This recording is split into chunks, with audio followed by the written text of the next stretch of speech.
Chisa Katana for Jim Hrisoulas. Jim sent me a 55-inch bar of welded steel, pattern welded steel with L6, 1010, 1095. We're shooting for some really nice Hada in Shinoguchi and everywhere. Right now I'm heating the steel up, trying to get it to proper temperature so I don't cause it to delaminate.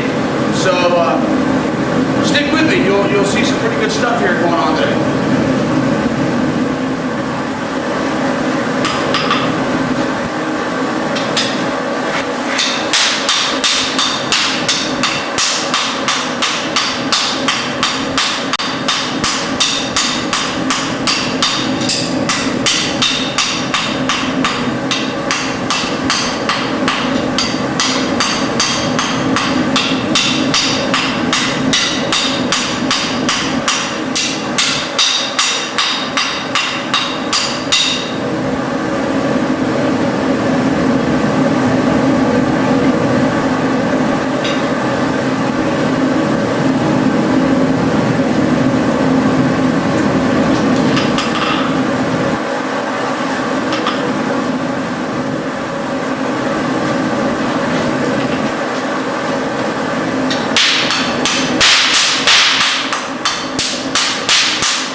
Welding is a little bit harder than what it looks. It takes a little bit of patience and getting used to the heat the way it is. I'm running at about 15 PSI right now and getting this steel to high orange, close to white heat. And I may have fixed a delamination that came into play that I didn't see the first time. So just to let you know, it's kind of spooky because I burnt myself like 20 times from flying flux and stuff like that. So I had to go to wearing my goggles now because I'm not used to having so much debris flying around in my shop. So just to let you know, yeah, yeehaw! Okay, all right, I'm just about finished forging out the tang, the Cago. I'm almost finished forming in a Cago, Jim. So I'll show it to you here in just a second. I just got to stretch it just a little bit more and maybe 1 or 2 more heats and I should be done with it, and then I can start forming the rest of the Synovin. So just bear with me, all right?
shop right now. I'm pretty much done with the Kago, and got about 7.5 inches. I can still play with it a little bit more. I started forging down the actual blade itself, down the Sonobe itself. We looking at a total length of 27 inches from the end of the Kago to roughly the end of the Sonobe itself. So now as I'm forging down, I'm actually going to grow that because I want your Nagasa to be at least 23 inches. And just so you know, I started with the 22-inch piece of bar here. So I cut 22 inches off, and so far, well, I've almost grown it to 27 inches. So just so you know, I think we're going to hit that mark pretty well right on the spot. I'm keeping it just a hair over 3/8 and just a hair over an inch at where the Mune Machi is going to be. So that way we can work down, because you gave some specific dimensions for the Mune. How wide you want it at the Mune Machi, how do you want it to taper into the middle where the Sori is going to be, how you want it to widen back out to where the Kisaki is going to be. So I'm trying to think smart, work smarter, not harder. So we'll see. All right, I'm going to show you what we've done so far.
Okay, Jim. I know you see me forging a little bit into the black heat. It really wasn't black heat. It was pretty much cherry red. And I just needed to true it up just a little bit. It looked like it had a ding mark in it, but I didn't. It's just a piece of scale. So far, so good. I haven't had any real major problems with any delamination. As I've been forging, I've been throwing flux on it, putting it back in. And maybe this is something that everybody else knows, but this is something I just learned today. That when the flux is boiling, and if there's any places that are open on the steel, it actually starts to bubble and boil out, and it's different than everything else, and it kind of lets me know that there's an area of concern for me to heat it hotter there. And I've only had it happen twice, and I think I've been able to repair it and forge weld the laminate back together, because I've been able to smack it on its side and on its flat and not get any more delamination. So so far, I think I've been able to fix. They look like just little teeny spots, but didn't want anything to happen like the last time. I didn't want any major delaminations to come up. So I basically rather be safer than sorry. All right.